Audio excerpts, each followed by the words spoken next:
Hey guys, let me know if you can hear me. Let me know if you can see some gold coins in front of your face, because that tells me that you can see what I want you to see as well. Oh, I see that you guys are messaging, and my bad, I haven't been in here.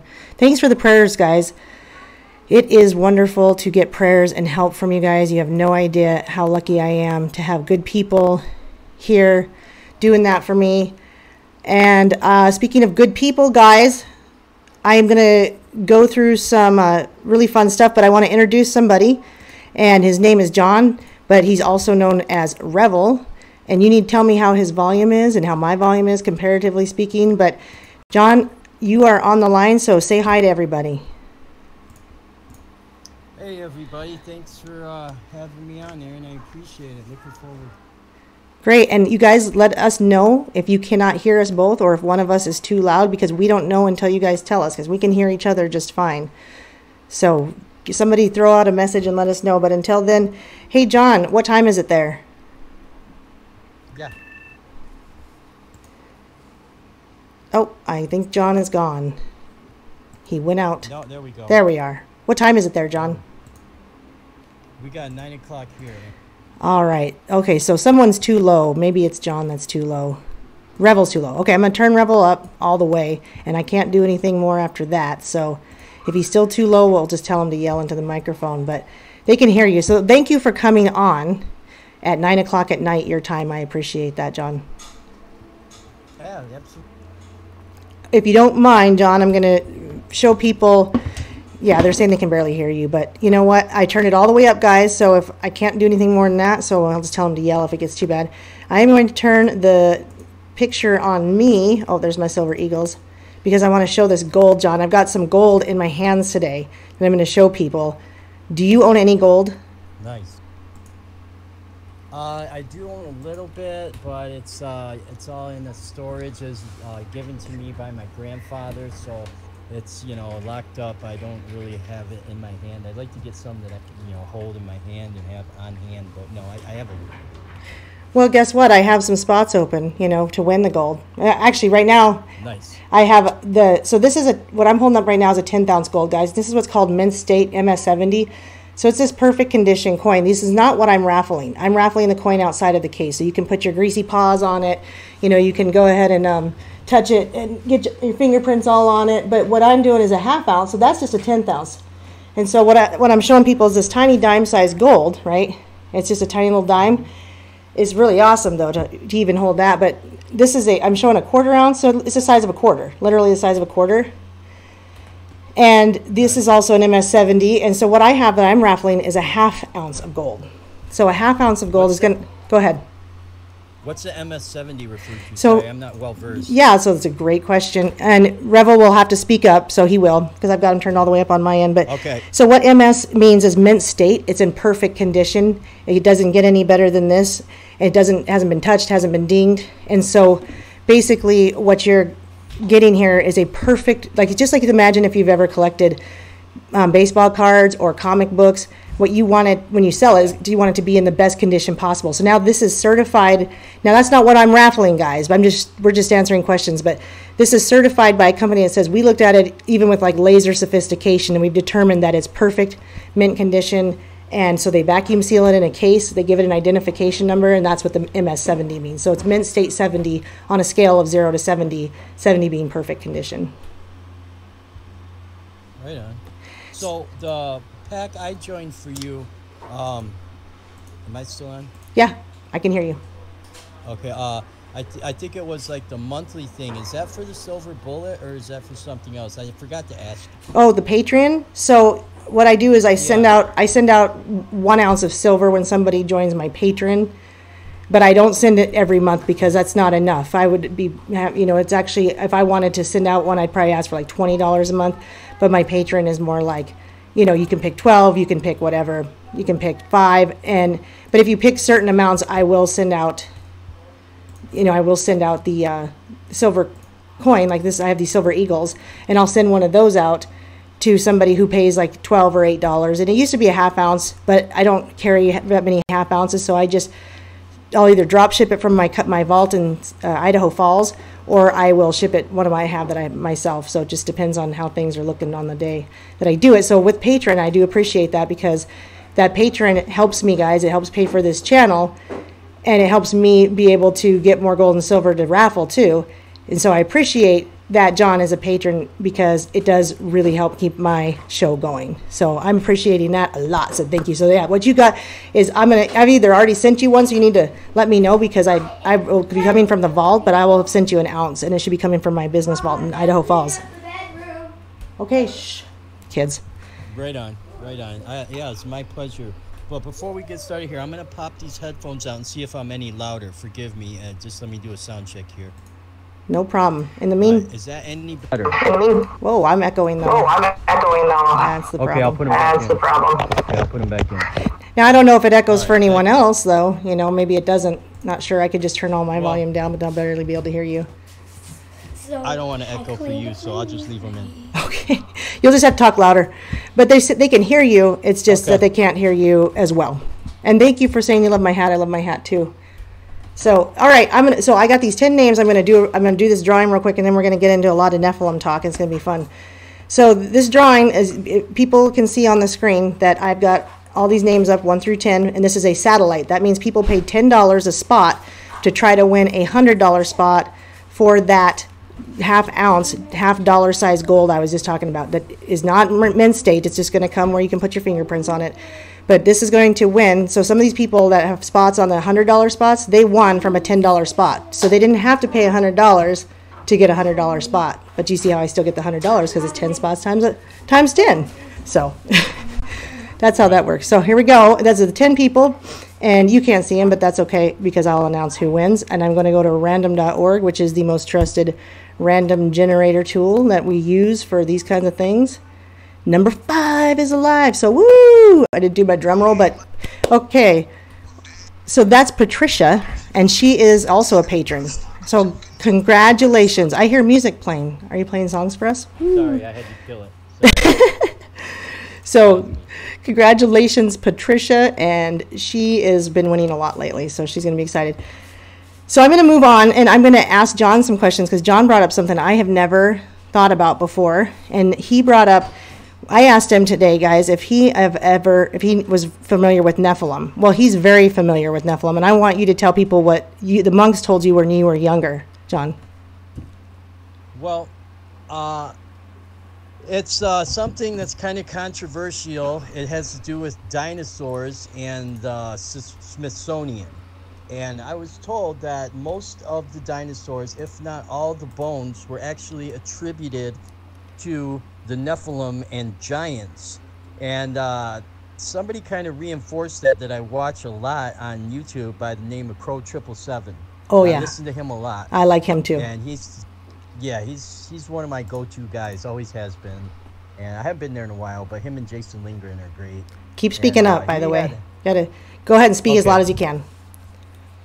He had an episode to where he claims, and I don't know, I looked into it a little bit, there has never been a skull of a dinosaur ever found, a legitimate skull, only bones.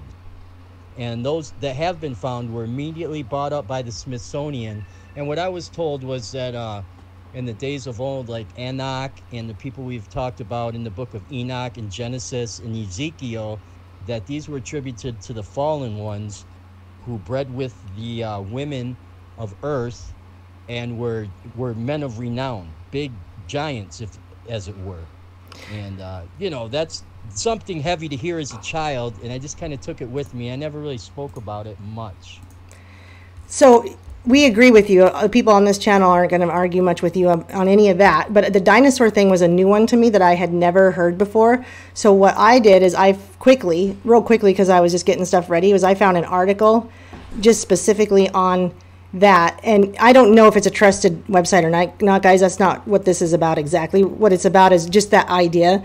And on a quick search, I found that there's some information out there if you want to find it regarding the dinosaurs and the Nephilim and the times of Noam. Now this guy brings up something called the Genesis Gap. Have you heard of that before? The Genesis Gap? Would that be the lost time? Well, so he says it's between Genesis 1:1 and Genesis 1:2, and then you've got to click on this, and I haven't read the article, but it explains the Genesis gap according to this guy's website. Like I said, I don't know if he's a trusted person or not, but I think I sent you the link, but you can look at it later.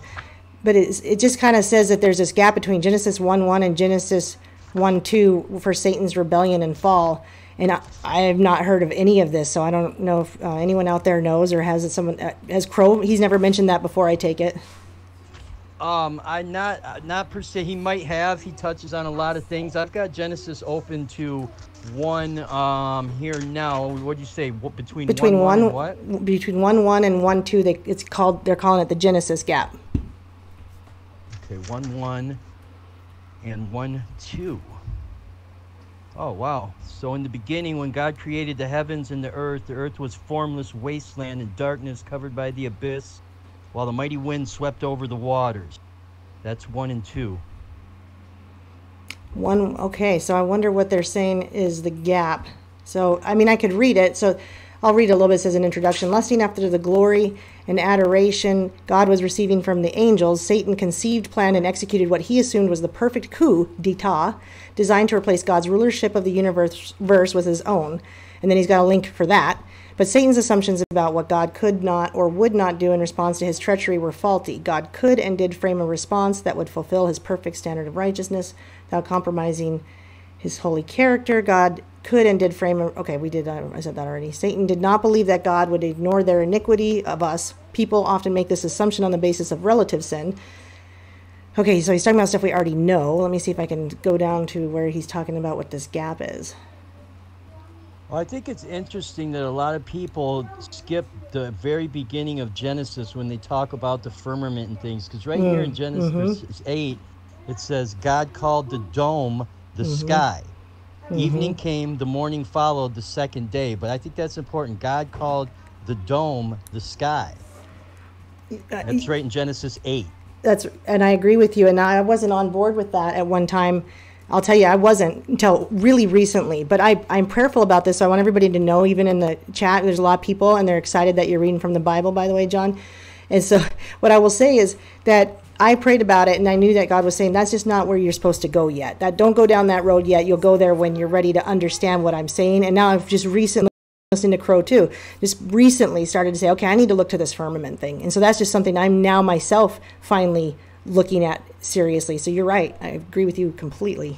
Yeah, well, and then it goes on in 9 to say, let the water under the sky be gathered into a single basin so that the dry land may appear.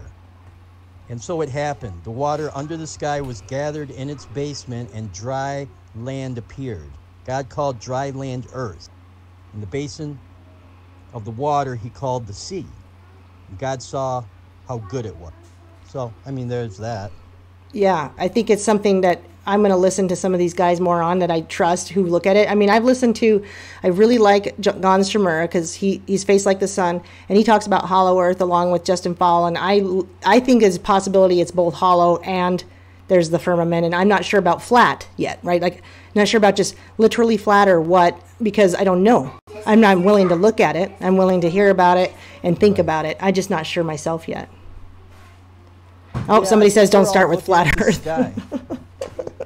Well, no, it's not much to do about flat earth because I don't think any of us know. We've only seen composites, so that's kind of a moot point. I mean, until we get NASA to show us a damn picture of the earth, I don't think that point's kind of moot. But what I'm referring to is like the waters, and we're all looking at the sky when we don't even know what's in the bottom of our own ocean, let alone what's under the ocean. You know what I'm saying? Absolutely. Yeah, but it's fun to play with theory. And go ahead. No, that was my point. It's just that we're all got our eyes upward, but the Leviathan in the Bible was, supposedly real, a beast underneath the sea. I think there's more down there than we're all looking up instead of looking down. I would agree with that too, because I do some, the Admiral Byrd and stuff like that. So it's not, he talks about the hollow earth a little bit and having seen something, but it's, whatever, whether it's flat or not, like you said, it is a moot point because it's not going to change much of anything for you and me from day to day. Like it's not going to, we're going to wake up tomorrow and do the same thing we did today, whether the earth turns out to be flat or dome or hollow, whatever it is. Right, but you brought up Admiral Byrd. I think it's important the fact that still to this day, nobody can travel to Antarctica freely. We can't just go out there and look for ourselves. So there's something out there. There's extra land, or there's, concave, or there's minerals. There's something out there they're hoarding. I don't know. That's opinion. It's an opinion. Right, and we all have opinions, and so there was someone that decided to come in and call us flat earth tards, so he's gone now. But what I say is, you guys don't have to agree with anything we say, and you don't even have to like it. But if you don't like it and you don't want to hear about it, you're welcome to leave. So I'm going to read real quick on this, because it talks about that Scripture neither mentions nor records the length of the interval between God's confrontation of Satan's coup and his judgment of the primeval world, but it is entirely possible that this period was eons long in human terms. And so he's trying to say there's a gap that he's postulating, theorizing, that could have gone a lot longer than we know. And could that have been a time where fallen angels and Nephilim and dinosaurs and things like that came around? It's not unreasonable, he says, to suppose that much of the fascinating fossil record of the archaic Earth we now possess is a result of the devil's manipulation and misuse of the Earth's original fauna for just such purpose. And you think about that. Then I agree with that, because it's saying that if this was some sort of satanic thing, well, this pointing to evolution and survival of the fittest, and I don't think I think humans have been the same capability since God made us then and now. We didn't come out from apes, right? I may have lost. So right, God, right. Oh, there yeah, you are. I Okay. agree. And what I was, I totally agree. But what I was told was it was fiction mixed with reality. And yes, there were giant creatures. I'm sure there were, like the giant bears and the giant saber-tooth, which they have bones, legitimate bones of, like the sorry, this keeps kicking on. The the giant birds and the pterodactyls. But what they did was omitted the giants and attributed them to that, and made this fantastical dinosaurs that really probably never existed, in my opinion. And I heard, and you did say that, and that's why I found it interesting. This guy specifically is saying that they could have been real, but they could have been made by, because if you look at like mythology and creatures like the Minotaur or the unicorn, all these other whatever, they had a lot of mythological creatures. It's very possible that those were real even at one point, right? They could have been created because of, and it wasn't what God made. It was people with fallen angels. Like somebody mentioned Enoch, and we also are mentioning, like with Enoch, talking about what the fallen angels actually brought us, which was technology, the ability to make, gold and silver from other metals. That's called alchemy, abortion, makeup, and weaponry, and all these other things, and also I think creating different animals and genetic. And also I will say, if you guys look at the Rh negative gene and you look at the royal family, and everybody says, oh, they're inbred, how weird, they don't understand it. Well, there's no other animal on Earth, guys, that has an Rh, that has two blood types. They just know there's no other animal on Earth that has two blood types like we do. And that Rh negative bloodline is extremely important to the royal family, and the inbreeding has more to do with the fact that they need to keep that in the family. They want to keep that in the family, and I believe that is Nephilim blood. Well, yeah, I do too. And to take that one step farther, I heard it hypothesized as a child that the elite fancy themselves as gods. And to take that one step farther, what were the Romans and the Egyptians, when you think about Hercules, when you think about Samson, and all these strong men of renown that were bigger and stronger, or Zeus? They attribute them as to be gods, but we know that supposedly Samson was a man, and different Hercules, all these people. What genes were they, and are these elites descendants of these so-called Roman gods or Egyptian? I don't know. Hermes, all these things. Where were their genes from? Are these people claiming to be descendants from the actual gods themselves to own us as sheep? I believe so. And I would say the thing about Samson is Samson had the Holy Spirit. He never had that kind of strength without the Holy Spirit. So even after his hair was cut, and he wasn't supposed to, as a Nazirite, he wasn't supposed to cut his hair. He wasn't supposed to, he ate off of a carcass and the honey from the honeybees out of a lion's carcass. And, he's not supposed to drink wine, all these things he's not supposed to do. And yet this Holy Spirit still took over him so he could finish his last job. So as you can see, like, you can either have that power with God, or you can have that power with demons and demonic, prayers and incantations. I think it's a lot harder with demons, because I think you have to work 5 times as hard than you do to get the power from the Holy Spirit. But for some reason, people believe in that more than they believe in the power of the Holy Spirit and God and Jesus. Right. And then that goes back to Delilah. And was she, was that an allegory, or did she really exist? As Delilah is bribed by the lords of the Philistines to discover the source of his strength. So she was bribed by the lords of the Philistines. Well, who was the lords of the Philistines? After 3 failed attempts at doing so, she finally goads Samson into telling her that his vigor is derived from his hair. Now, was that a mental trick? Was his strength never in his hair, or did she just make him believe that? That's my question. Very deceptive. That's a great point. See? And everybody's surprised that you got your Bible out. You know what you're talking about. It's a great point. I like that too, because I think that makes a lot of sense, because is it literal? Maybe some of it is. Maybe there literally was a guy that had to push down those pillars and kill all those people that were being a problem. Did she take his confidence, by convincing him that his strength didn't lie with God, but it was in his hair? I don't know. I'm just throwing it out there. Yeah, and I could agree with that. And so, kind of segue into how they're doing that truth in plain sight.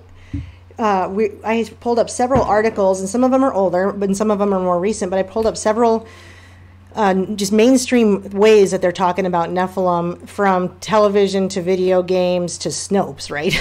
So the first thing, just so you guys know, Snopes. If there's anyone in here that thinks Snopes is a credible place to go for your education, information, research, then you're probably going to want to leave now, because we're going to ruin that for you, because we're going to tell you it's not true.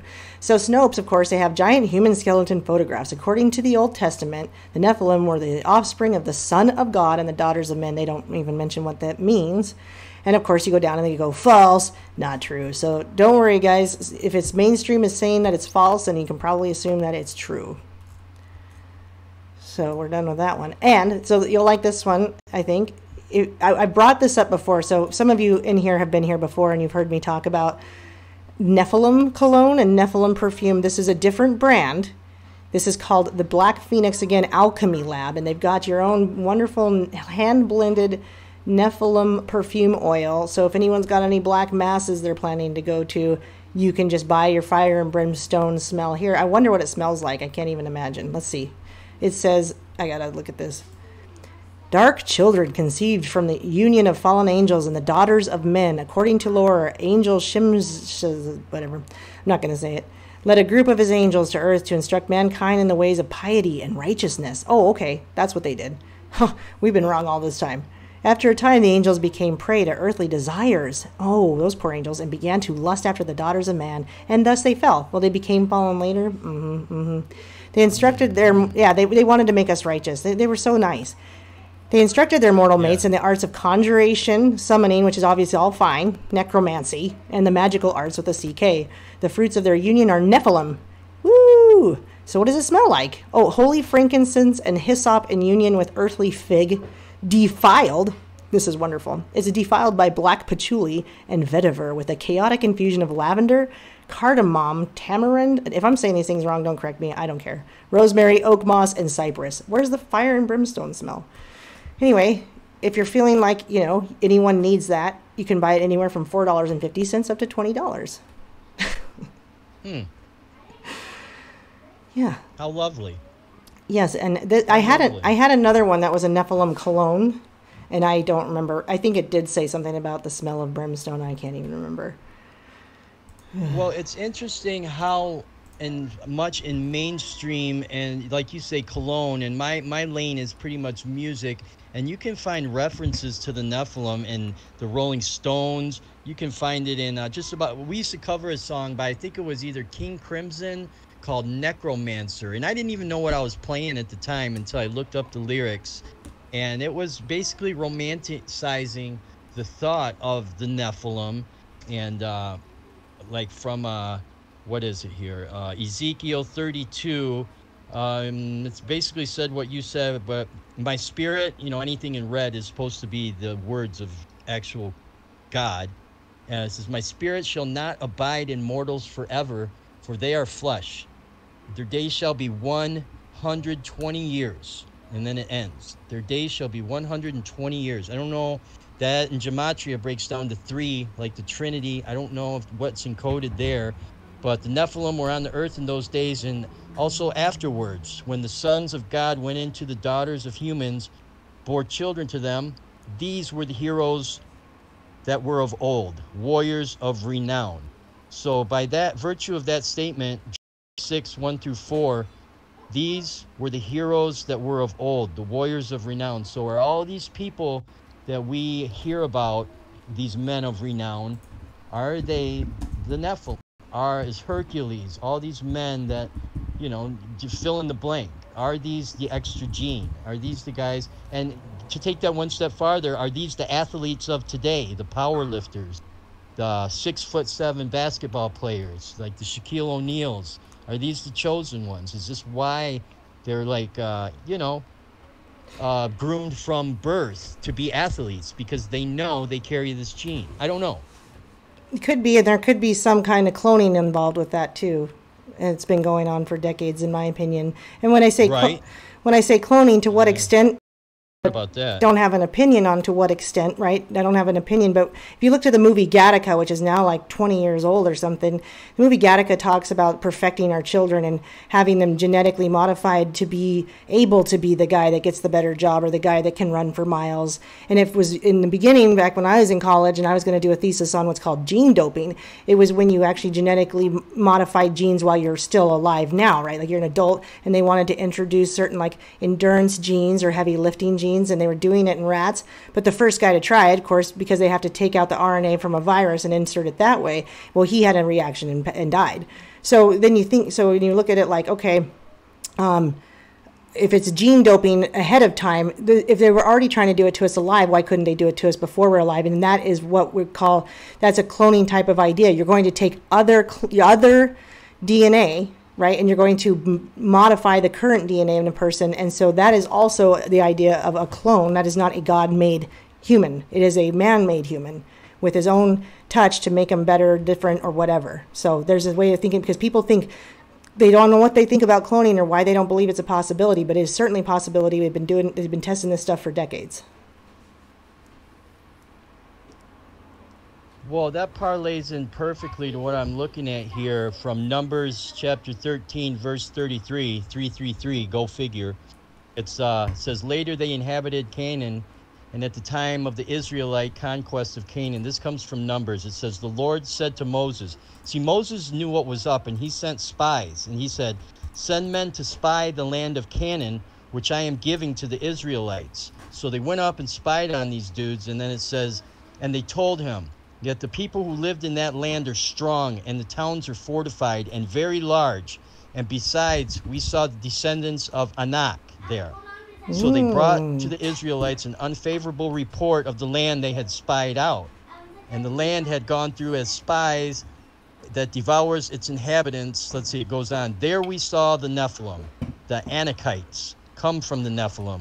And to ourselves we seemed like grasshoppers, as so we seemed to them. So they said that we seem like grasshoppers compared to these Anakites in the land of Canaan that Moses sent them to spy on. So, I mean, this is in the Bible. I mean, it's right there. You know, Numbers 13:33. Moses sent them to spy on the land of Canaan that he gave to the Israelites. Now, are these the Jews? Is that why they think they're chosen? I don't know. I'm just reading it, you know. And that was Numbers 13:33? 13:33. Yeah, well, you were saying something about Anak earlier. Remember, you were saying something to me about it? Yeah, it's a homophone to the word for giant, neck, or necklace. His descendants are mentioned in narratives concerning the conquest of Canaan by the Israelites. According to the book of Numbers, Anak was a forefather of the Anakim. The Bible describes them as very tall descendants of the Nephilim. So it's kind of an offshoot of the Nephilim, the Anakim. And Anak was the forefather of this race. And let's see, the text states that the Anakim were Rephites, and Anak was the son of Arba. It says the sons of Anak were first mentioned. The sons of Anak were first mentioned in Numbers 13, and Moses sent 12 spies representing the 12 tribes of Israel to scout out the land of Canaan. The spies enter from Negev desert and journey northward to the Judean hills until they arrived at the brook of Eshcol, Hebron, Sheshai, Ammon, and Talmai. The sons of Anak were the scouts, yada yada. Oh, and they say they brought back grapes in a giant cluster which required 2 men to carry on a pole between them. So the giant people had giant freaking fruit, it sounds like. Yeah, that makes us, well, this is good. This is good because this is taking information that I know of Scripture, but I haven't looked at it yet, and it's making me think about this the way you are. It's like, what is this? Does it mean? Is it this? Is it this? And, you know, like I said, it's good, it's healthy, thoughtful, you know, questioning and researching. And then you know what I do, and if anyone wants to know what I do, and I'm going to tell you anyway, is I pray for God to bring the truth to me. And this is one of the ways he kind of does it. This is one of the ways that God kind of brings the truth to me, is this way that we're conversing right now. And if it makes sense to me, and then I pray about it and it's solidified in my mind, then I know that is truth from God. Now, that doesn't mean I can go convince all you guys and say, well, I prayed about it, God told me. But it's how I find out for my own self, so that I understand what I believe and how it fits for me. Well, then it goes on to, and then it even goes on to, in the Herman Melville's novel of 1851, Moby Dick, this is the metaphor that comes from the giants. This is actually from the Bible. Moby Dick is actually an offshoot. The narrator Ishmael alludes to the great kraken under the sea. And by some naturalists who vaguely heard rumors of this mysterious creature, here it is spoken of, included among the class of the cuttlefish, to which indeed certain external respects would seem to belong, but only as the Anak of the tribe. So, I mean, were there giant, then it leads you to the Leviathan, the Moby Dick, the giant creature of the sea. You know, so exactly what you're saying is like the Lovecraftian, those are like Lovecraftian style creatures too. And when you listen to Gordy Rose, who is the D-Wave creator in Canada, created the first D-Wave quantum computer, okay? And we're talking about a computer that's scary. Right, so we're talking about a computer that has to be kept colder than outer space to work, and they don't know where the information's going and coming back from. And he's saying, we're trying to get to the ones of old, the ancient ones, and he even says, I like to compare them to the Lovecraftian ancient ones. And, you know, you look at Lovecraftian creatures, and they're like the Leviathan sounding, you know, they're creepy. The Cthulhu is what he called it, and they're scary looking. And I believe he's talking about the fallen angels because they're old. They're very old and ancient. And he is. Yeah. Mm-hmm. That's funny you bring that up, because Jordy Rose is slick, or Gordy, however you say it. Yeah. He's slick. He's trying to sell us on the fact that these are peaceful, wise men, that they're just going to come in and fix every fucking thing for us. They're not going to come. I think it all relates to CERN. I know that might sound crazy, but I think a D-Wave computer is a mini CERN. They've already brought in whatever these entities are. They're already here. The D-Wave is a thing. It exists. You know, they occupy 2 things at once. It's the first time, like you said, colder than outer space. It's the size of a big-ass refrigerator. And you can buy one if you have the money. I'm sure Soros has got a bunch of them. And you can ask it questions. You know what I mean? Yep. And it will give you a multitude of answers from other freaking dimensions. So everybody's saying, when is disclosure? When are they going to tell us? And I'm thinking, it's been here, dudes. It's been here right under our noses. And they put it out in plain sight with this Jordy Rose dude. Absolutely. And speaking of quantum computers, I will tell you that my theory about one particular quantum computer is that's what Brennan paid for $10 million in 2015 when he was, you know, just kind of redoing the Congress a little bit. We're just trying to touch things up. They hired McKinsey and Company for $10 million. Well, McKinsey and Company is definitely a nanobot company, and they have facets in all aspects of life, all of them: medicine, car racing, Formula One, you name it. And then you look at, they've got a company that they're connected with called Quantum Black. And when I first did a video on Quantum Black, I had no idea. I just did a video going, I don't know what these guys are about, but it's weird, and they don't tell you. And I think it's nanobot type of technology because of the swarm video that they do in it in their advertisement. And I think now that I understand what quantum is, now that I understand quantum computers, I think Quantum Black is the computer. And Quantum Black is a sister company because it is the computer. And that's who Brennan hired from 2015 because they had all this data that they're stealing, right? They're rigging all these elections. And that's why Trump had to fight fire with fire. Trump gets Robert Mercer, who's his biggest donor. Robert Mercer is a data specialist going way back years and years and years. And his old partner that they built a company with used to endorse Hillary Clinton. Well, now Robert Mercer said, I'm going to endorse Donald Trump. And I don't think he endorsed him with actual money. I think he endorsed him with technology and a computer to fight fire with fire. That's what I think. Well, absolutely. And let's take it a step farther with Podesta and his talking with there's a war in space and wetsuits and chemtrails and how they want us to breathe in this nanotechnology so they can activate it and make us sick.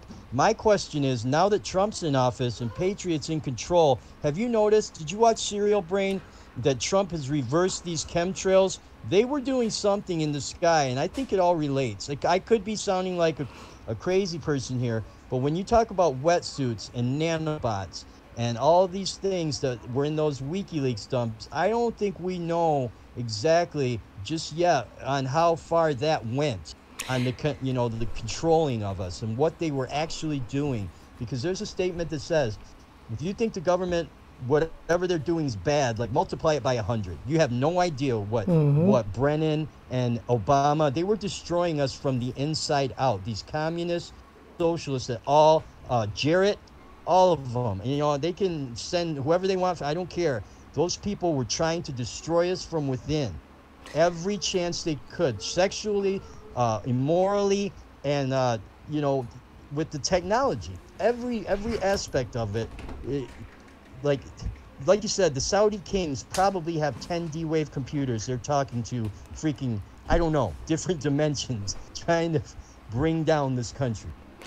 Right, and so I will say what you mentioned about, it was wetware, and they talked about that, and when I did my first deep dig is about who is Q, and it's probably I'd say it's my best because it's the one that really addresses Q as a quantum computer. Like it or hate it, guys, it's just an opinion. So I'm not going to get into it, but I'm going to say... I always said that, Aaron. I always said that. Yeah, so you agree with me. But anyway, the wetware talk was going way back into the early 90s, with this guy that... from the Rose Law Firm that worked with Hillary Clinton, and they were talking about wetware back then. And now what we're seeing today is they're trying to do, like, there's the DNA computer where they're actually loading data onto literal physical DNA. And so they're talking about these half organic and half electronic computers. I mean, it's creepy, right? Don't you imagine like there's skin on it or something? But again, that's wetware. So we are wetware. They want to like use us as DNA. We're just like the cows on a farm, right? We're being farmed. And I think part of that was the nanotechnology that they were spraying. They were trying to make us into transhumans by putting these polymers in us. And some people got this Morgellons, and it's growing live wires out of their skin. I mean, it's absolutely appalling. Luckily, for whatever reason, it didn't work very well because most people don't have it. In fact, the people that do are made to believe that they're totally psychotic, and they're sent home by their doctor. They got to go see somebody that insurance won't pay for. Well, there's so many roads you could go down there with the wetware thing, because if you think about it, the human body is something like 70 to 80% water or somewhere in the area. So we are water, and basically, and where I was going with the quantum computer thing is, what does Q tell us? And a lot of the drops, it says you have no idea the files they keep on you. And I'm not talking about underground. We all know they've got every text we've ever made, every internet search we've ever done. They keep so many files on every individual in this world. But more than that, where does that information go? And the only logical explanation is to a supercomputer somewhere. Something that we don't even know about. Something that can think faster and figure out any problem and locate anyone in real time. Like, everybody thinks they're anonymous, all these avatars. Not at all. Nobody's anonymous. Nobody is. Nobody's anonymous. Anybody can be found. But where does it end? Where's the supercomputer of all supercomputers? I think it's coming out in 2021. I think it's called Aurora. Look that up sometime when you're bored. There's huge supercomputers coming out in 2021. I don't know if it's related to Agenda 21, but it's called the Aurora. Yeah, and Aurora, of course, has Illuminati references going back. So it's I don't know. I'm not afraid of anything. I don't sit here scared. But, you know, it's just knowledge. Having knowledge is the only way to be prepared. And I don't know how to prepare sometimes. But this is what we're doing. We're talking about these things not because we're trying to scare anybody. And I always pray the armor of God over all my listeners and myself and my guests, because this is not always easy to hear about and understand. But what it is saying is, just because it's more than you might realize doesn't mean we can't still try to find a way to do something about it, at least for ourselves and our families. As far as Q and Donald Trump and the cleaning up the skies, I have no idea, and I'm not going to have an opinion about that because I literally have no idea what's going on. I don't do gematria stuff. I don't listen to Serial Brain. I like LT and I support him, but I'm not interested in gematria, so I'm not going to argue with it or for it or against it.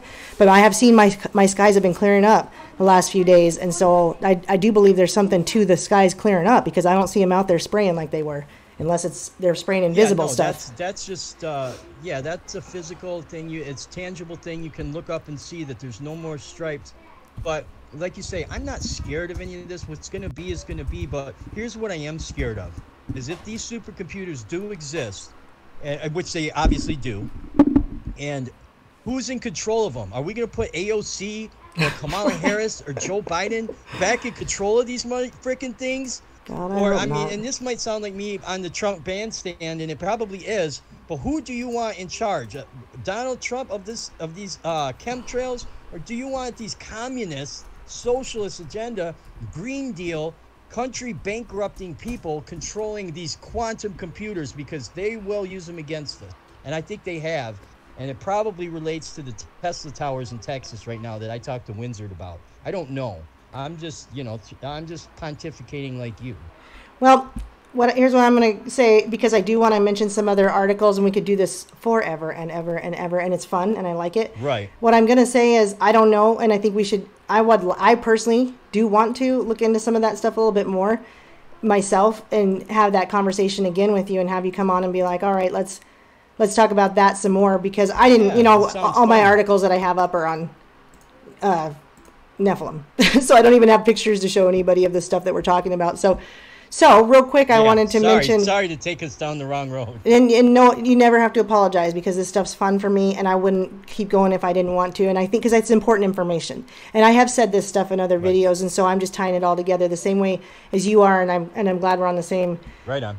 Page. And so I was going to go back and just talk a little bit more Nephilim stuff and point out that this is an older, not that old, January 2019, but it's a video game. It seems like the video games have a lot of Nephilim in them, and I don't know what it means, guys, except for that they're talking about Nephilim a lot. But this is a video game. It says Dungio, it's the game, harkens back to the early days of first-person dungeon crawlers. And they say Dungio from Nephilim is a first-person dungeon crawler in the vein of early DOS RPGs. I don't know what any of that means, but you lead a party of 4 adventurers through the dangerous catacombs in Hollow Earth much? Catacombs and dungeons beneath a sleepy hollow. And so I find that to speak now, if you listen to Justin Fowler, Face Like the Sun, which is Gonstremer, they talk about Hollow Earth, and that maybe that is where a lot of demonic activity and living is going on. Whether there's Nephilim there, I don't know, right? Like you mentioned, Admiral Byrd not being able to go to Antarctica, and that's where they can go in. From my understanding, there's probably a lot of areas that they can come in and out of. Well, yeah, the video game thing, we all know about programming, and it's a way, I believe, to normalize the idea of what they've brought in via CERN and these D-Wave computers to the youth, to associate the Nephilim with fun. And Genesis 6 is out. It's a video game, the Nephilim of Genesis 6. The Fields of Nephilim took their name from the Nephilim. In music, the band AFI has a song called The Nephilim, and The Art of the Drowning. Brooklyn-based rap group called the Flatbush Zombies have a song called Nephilim on their second mixtape, Better Off Dead. The band Katonia has a song titled The Nephilim. The band Behemoth has a song titled Nephilim Rising from their 2004 there, Nephilim album, Rising, there you go. Coming from the ground up, right? Yeah. Interesting. Frank Black and the Catholics referenced the Nephilim in a song entitled All My Ghosts from a 1998 album. Then you go to popular fiction. The Nephilim is in Victor Rehnquist's series by Mick Farron. You've got the House of Night series. You have Angelology by Daniel Trussoni. The Nephilim appear as antagonists to a group of angelologists preferred. It just goes on and on and on. Nephilim, mortal instrument. And if they, hush, hush. And if they're trying to show us there by the truth in plain sight, what they're also trying to do is call them aliens and make us believe they're aliens and have alien abductions that are, I believe, just demonic activity where you're being taken by demons.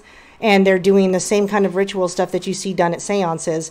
But they're trying to say it's aliens, they're interplanetary, from outer space, and they're somehow advanced. And so that speaks to, again, what you call evolution, right? And that we should want to be as advanced as them, right? Which speaks to me becoming my own God. So it's just another way to introduce this into our lives and believe in it and think that they're interplanetary and that's what's going on. So it's like this article says, not of this earth. Did aliens make daggers found in Tutankhamun's, tomb? And the Egyptian pharaoh, they say he has these iron daggers that don't look like they were from this earth. They look like a metal made not from this earth. And of course, the picture that they show is aliens in the pictures, aliens next to the daggers, the gray alien, more pictures of aliens underground of all places. Why are the aliens underground, guys? Oh, God. Right. Well, it ties right into what Bill Cooper said before they killed him, that when the aliens come, don't you believe it. Don't you believe it. This false alien invasion, these friendly ETs, they say that are going to come, because I think they've been here since time immemorial. It's just a slow drip to get the kids to accept it, to get the parents to accept it. That, hey, we've got this quantum computer now that you guys can have in your house, and you can talk to the old ones. You could talk to the ancients. You know, these are just they're here to help you. When they're they're here to help. I don't think they're here to help us at all. I think they're here to take. Yeah. I don't know. I mean, this whole CERN thing, something's going on with Shiva and the the goddess of destruction, and all this shit. Yeah, it's been going on, and it's a slow rollout, and we've all accepted. And everybody's just looking at Betty Washington videos and everything else instead of seeing what's really freaking going on right now. That's funny that you mentioned her. Lucky stars that Q is real and we're taking our country back. Well, yeah. I'm just saying frivolous things and beating, Yeah. Well, okay. What really mattered. And so even Q is real, of course. There's literally a Q, and there's literally people being Q or behind Q, and there's literally a president that does the Q all the time. So to say it's not real would be kind of I don't even know why people say that. It's almost like they're just closing their eyes and hanging out with their eyes closed everywhere they go. And God bless them, they can still get around. It's amazing. But yeah, they're making it fun. There's a lot of idiots out there. Yeah. And they're making it fun, like you said. It's in your songs, it's in your TV shows. So, it's even in the TV show Supernatural. And even my mom and I have this conversation about some of these shows like Lucifer and all that stuff. And they're trying to make them look like they're fun guys. They're good guys. They're not bad guys. And there's even a book that I just looked up recently. And it's the same artist as that wrote Coraline. And I'm not thinking of his name, but anybody can look it up. And I went to this guy's Twitter. Now, he just wrote this book, or he didn't just write it. Long ago, he wrote a book called The Good Omen, or whatever, Good Omens. It's called Good Omens, and everybody thinks it's this fantastic, hilarious TV show right now. And my dad read the book, thought it was funny, and I said, I'm not reading that book. I'm not reading a book about trying to make the demon and an angel look like they're in cahoots because God and Satan somehow don't have this all figured out anymore. And that's what that book is about. And it's funny and entertaining, and of course it is. So if you go and you look at that author of Coraline, I went and looked at his Twitter. Neil Gaiman, thank you. He's got, pictures of candles, satanic candles, saying satanic things, satanic people, witchcraft, all this creepy witchcraft stuff and satanic stuff all over his Twitter. And this is a guy that wrote a funny book that we should all want to watch on TV called Good Omens. No, thank you. Well, yeah, and then you take it to children's cartoons. When I used to watch Cartoon Network with my kids and Teen Titans, and the little girl, her father is Satan, and it's nice and cute. And then you got that one with the pyramid, and you got Uncle Grandpa. What is that about, Uncle Grandpa? That's like an incestuous title. Yeah, it sure is. And then it's just all aimed at kids. And then you go look at Film TV and Nephilim. You can look at this in Wikipedia. They haven't scrubbed it yet. X-File. All Souls, Dana Scully attempts to save 3 Nephilim. You got Azazel, The Prophecy, Supernatural, Mortal Instruments, City of Bones, The Devil's Tomb, Shadowhunters. It goes on and on and on and on. Nephilim role-playing game. multicism, chaosism, hermetic tradition, and I think what they've done is take the great ancient gods of Egypt and made us believe that they're all evil. And I know that you're not big on Egypt and things like that, but I don't think that they were ever evil. They've co-opted all the gods of Egypt. They've co-opted Ra. They've co-opted all the pharaohs, and I don't believe that that was all meant to be evil. I think they've co-opted it like they co-opted the Nazi sign of good luck. All these things that we were conditioned to think are satanic are really just hidden knowledge that we're supposed to look for, not above what we believe in, but just for the sake of knowledge. I don't know. I'm going to speak to this, and I'm going to point you guys to a video that I made that it talks exactly. Now, I wish it was one of my more watched ones, but it just isn't. But I made something about that. Let's see. I did this Nipsey Hussle one, but I think it was either the Nipsey Hussle one, gosh, or it was the Get Out one, guys. But it doesn't matter. I've got Get Out, I've got Nipsey Hussle, and these two videos are pretty close in time to each other. They're about a month ago, right? So Nipsey Hussle, and you're going to say, how does that have anything to do with Egyptian? Because I look at what's called the Boule, and this is the black community controllers, okay? And so the Boule is something I go very in-depth into in about 3 or 4 videos. The Black Masons? The Black Masons are definitely part of it, the Prince Halls, and I get into that too. But what I'll tell you is I said the same thing that you just said. Now, I didn't say Egyptians were good, bad, or in between. What I said is that they were hijacked, just like these guys hijack everything, just like satanic people have been hijacking since the garden, okay? They hijacked their knowledge. They hijacked their technology, wherever they got it from, okay? They hijacked it. They hijacked their gods, like you said. And it doesn't mean I need to go be an Egyptian and do that kind of stuff necessarily, but they did the Greeks hijacked it with their pedophilic, disgusting society, and they made it their own, and then they made the Egyptians appear to be white, and they were never white. They weren't even light skinned. They were dark skinned. And there could have been some mixed later on because the Greeks came in and stole all that information and probably had some children, and did some stuff like that. But I go back to all that stuff with the Egyptian and the hijacking, the co-opting. I agree with you. I want you to know I agree with you 100% on that.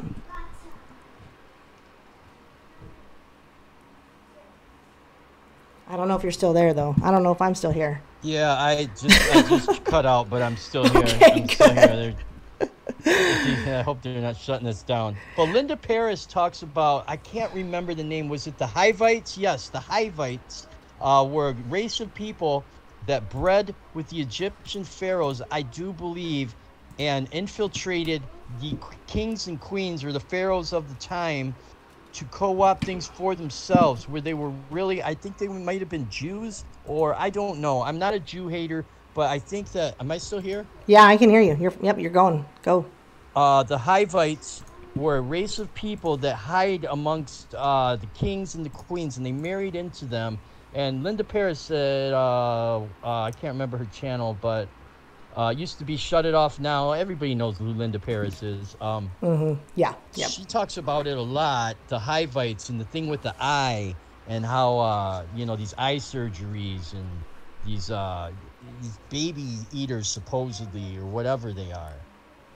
Well, you can talk about the JOOS all you want. That's how I like to spell it, because I agree with you. And you can look at the Noahide laws of these people, and and then you can look at the Jesuit laws and of the Catholic Jesuits, not all Catholics, okay? Just the Catholic Jesuits specifically is what I'm speaking to, and they're totally disgusting, totally horrendous, totally awful rules. And I'm gonna need to do a video on the Noahide laws and the Baphomet stuff, because that's all what it is. It's transmutation, transhumanism, transgender. If it's trans, they want it. That's what they want. They don't want any. Well, yeah, the transgender thing, yeah. And that's a Noahide thing. And the Noahide are Jews, but they're not Jews. Okay, so you got to look at where the Jews hijacked too. Of course, the Hebrews were. The Hebrew, where Jesus was a Hebrew, of course that was a hijacked religion as well. They've been hijacked. So when we say Jews, we're not talking about your neighbor, whatever, Joe Goldmeyer, whatever his name might be. I don't know, right? I'm not sure, but yeah. Again, it's like any secret society. The people at the bottom don't know what's happening at the top. Well, therein lies the rub, I think, Aaron. Am I still with you? I can hear you loud and clear. Okay, I think therein lies the rub, where they play everyone off each other. And I don't think there's any such thing as a bad Jew. I don't think there's any such thing as a bad Arab or a bad Catholic. I think there are good people in each. And that leads me to the Templars, where everybody says that the Templars were the satanic group that preyed on, God damn it. Am I getting cut off again? No, I can hear you. No, I think everything's fine. The 7 Crusades, but not for the Crusades and the Roman Catholic Church, we would all be bowing down to a Saudi Arabian flag and getting our heads chopped off in the middle of their Times Square, their equivalent of their Times Square, when we did something wrong, but not for the church. Now, that being said, the church was co-opted and the Templars were destroyed on that fateful Friday the 13th, and all their wealth stolen. The Templars ran the world. The Templars conquered. And then the Catholic Church, this big disinformation campaign that all Masons are bad, and there were never two sects of Masons. There were never the Light Lords and the Dark Lords. Everybody equates the Masons to Albert Pike, and they're not wrong. But there were also other Masons that no one ever talks about. The Light Lord, good ones. And there has been a battle, struggle between them. But mainstream media only tells you about, well, the Masons want to do this and the Masons want to do that. My grandfather was a master builder, and I'm here to tell you, he never ate a baby. Never ate a baby. He was just a good builder. Of course. That's all it was. I agree with you, because I even had a talk with a friend this morning, and we were saying the same thing. We've got some Mormons in my business, and they're always trying to talk to us about, joining the club, and I'm like, nope, not going to do it, right? But I don't sit there and go, I'm not joining your satanic club, because I said most of these people don't even know what they're in. They don't even know. Most of them don't. They just don't know. And so, yes, of course, it's full of good, intentional people. Now, some of them know, some of them know, but a lot of them, they really don't. And so it's just, it's like that's why it's a secret society. That's why they have the secret, this, what do they call them? The secret schools. I can't think of the schools. The mystery schools. Yes. The mystery schools. Right, because you got to earn the truth. Well, I think therein lies the rub, because I know a lot of good Coptics. It's basically Catholic mixed with Egyptian mysticism. I know a lot of good Muslims that aren't extremists. I know a lot of good Jews. And the thing about Masonry is you can excel and you can get into those skull and bones and things like that. But there's also just a lot of people in there that are Shriners, that go to the circus, and they want to help kids that are handicapped. And they're just good. The Knights of Columbus was big at my school at St. Mary's, my Jet League, my basketball team. And they were just a lot of old men at our church that were ushers. They belonged to the Knights of Columbus. They were Masons. And they all came from different walks of religion. Some of them believed in Jesus. Most of them did believe in Jesus, to be honest with you. Most of them were Catholic Mason. And some of them believed in Egyptian. They believed in the god of Ra. Some of them believed in, they were Muslim, but they all got along. They all had different religions that were good. They weren't bad, as far as I know. And they came and they helped the poor and they helped kids, and they funded our basketball teams. They funded our baseball teams, and none of them ever did anything creepy. I had one of the best priests that ever walked the earth. His name was Father Bqqm. I spent more time with this man than I did my own father, and he never did anything bad to me. Not one thing. Yep, and I want to remind people that we are called the righteous judgment. Righteous judgment doesn't mean we prayed into people's chat rooms or we prayed onto their Instagram and we put comments down as if everything that we say is a fact, because it's not. What you and I believe, as far as almost everything we've talked about tonight, is an opinion. But while I know that I go to God and I believe, and I know Jesus, I truly believe that Jesus is the way, the truth, and the life. And while I want to have with discernment and wisdom, the people I love, I'm not going to come to them and go, you better listen to me or you're going to hell, because that's not going to help them. I need to come to them not as a legalist, but as someone who loves them, and I want to give them righteous judgment. And righteous judgment is out of love and humility. And that's saying, you know what, I've done these things that this person has done, or I'm capable of doing these things that this person has done, and I am no better than this person. And that's how you have to approach people with the truth. You just can't jump in their comments. You can't jump on their, and I've done this, guys. I'm telling you this from personal experience. I have been that jerk that drops comment bombs like they're the truth. And boy, did I probably change somebody's life that day. No, I didn't. All I did was piss them off. They didn't want to know anything more about what I had to say. Well, yeah, and that's such a poignant point because I strip things down to the bare essentials like Crow 777. If somebody needs water, give them a drink. If somebody's hungry, you give them some food, and that goes right back to my ancestors, the Native Americans, before Jesus came, before the Spaniards and the king came over and claimed our land. They did not know Jesus, yet they were spiritual people. They were good to their children. They believed in helping. You know what I mean? I don't believe that just because they didn't know Jesus, the Indians were of the devil. You know what I mean? Right, Like, of course. I don't think that that's a logical statement. There, you can still be spiritual and be a good person and hunt for your family and provide and do your ghost dance or whatever the native people did before Christ, and they cut our hair and they made us bow down to their God. Now, in this lifetime, I do believe in Jesus. I do believe in the 10 Commandments, and that is my God. But if I was born in Pakistan or Iran, does that make me bad that I don't believe in Jesus, that I believe in Muhammad? I don't think so. I think the extremists are bad, but I think that the Quran does have some, I may be in the minority in this, but if I was born of a Pakistani mother and father that taught me that Muhammad was good, or Buddha, or anyone for that matter, if I led a good life and took care of my family, is Jesus going to send me to hell for that? I doubt it. I doubt it. It's hard. Well, I'm not going to get into that because here's I didn't know him. the reason I'm not going to get into where we go after we die is because I did a video that I said the only judgment we are not supposed to do is that judgment. I cannot judge where someone's going when they die, and I won't. And so I'm not going to say, that's for me, that's not even an argument anyone should be having with each other. It's definitely scriptural that's the kind of judgment we do not need to be having. I cannot judge where somebody goes when they die, not even Hillary Clinton. Not even anybody. I can't possibly know because that relationship is not my relationship. And I do have a Muslim friend. That's a good point. I have a Muslim friend, and we butt heads, but I care about him. So every once in a while I say things that piss him off, and he won't talk to me for a few weeks, but then he wants to come around and be my friend again because however I'm handling it, he understands that I'm not trying to tell him he's a bad person. I just care about him, and I disagree with some of the things that he's okay with. And I've watched it tear apart his family. Some of the things that they're okay with, I've watched it. I've seen it, but I can't force him to see it. I can't force him to see it. Don't get me wrong. I know. Well, and I wouldn't even say it's just even things like where his dad was allowed to marry another woman, but then he never told his first wife. It was just deceptive. Yeah, I don't agree.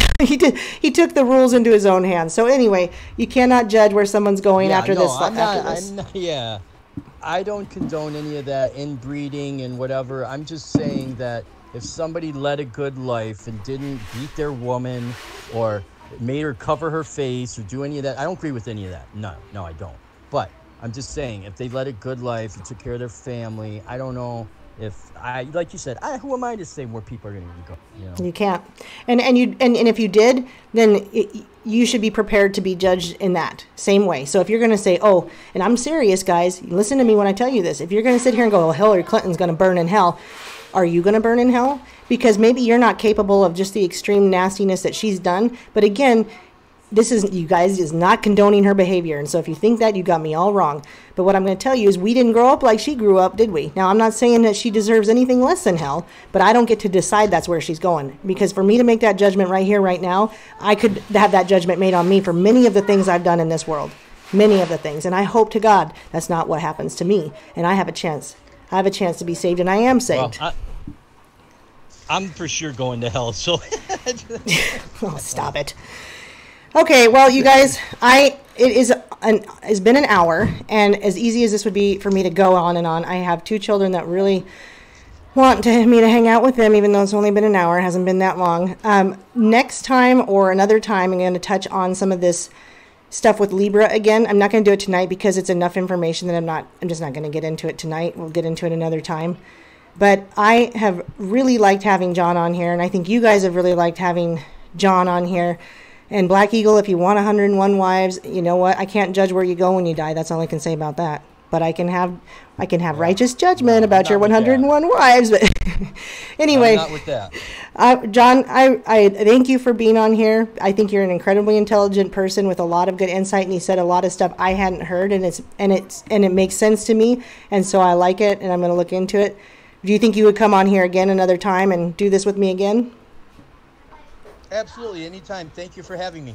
And so real quick, guys, he has his own, you probably already know, I'm always late to the game on this stuff, but John has his own YouTube here, and I'm showing it. I've got the picture up of your name, Revel, with the brackets around it. And so, yeah, thank you, Betty Boo, for being here. Thank you, all of you, for being here. You guys, I mean it when I do say I pray the armor of God over my listeners, because I don't want us to say anything that's wrong and have it change your life in some negative way. So if John or I said anything that is not true from God, we ask God to strike it from your ears and make you forget it. We don't hope you just don't ever remember it again. Absolutely, absolutely. Praise Jesus. So other than that, though, if we said good stuff and you like it, please like and share and go to John's channel and check him out. He's a little different than he appears on some of his videos, as you can tell, but you guys know him, and he's a good guy with really good intentions, and God bless him. I'm grateful that he's here with me, and I'm grateful you're a patron, and thank you for being on here, and come on again with me sometime, okay? I will do. I'll text you later. I'm going to go be with my kids, too. Thanks for having me, babe. All right. Well, we're going to say goodnight to John. Bye, John, and I'm going to say goodnight to you guys. I have been so glad that you've been a... Good night, John. It's been such a great active group tonight, and I really appreciate everybody that's here. And so with that, I hear a loud truck outside. It's going to take up a lot of sound. So I'm going to say goodnight to you guys. God bless. And pray for me too. I appreciate it. Thanks for being here. Like and share, guys. Like and share. All right. Bye-bye. God bless. I cleaned up the attic.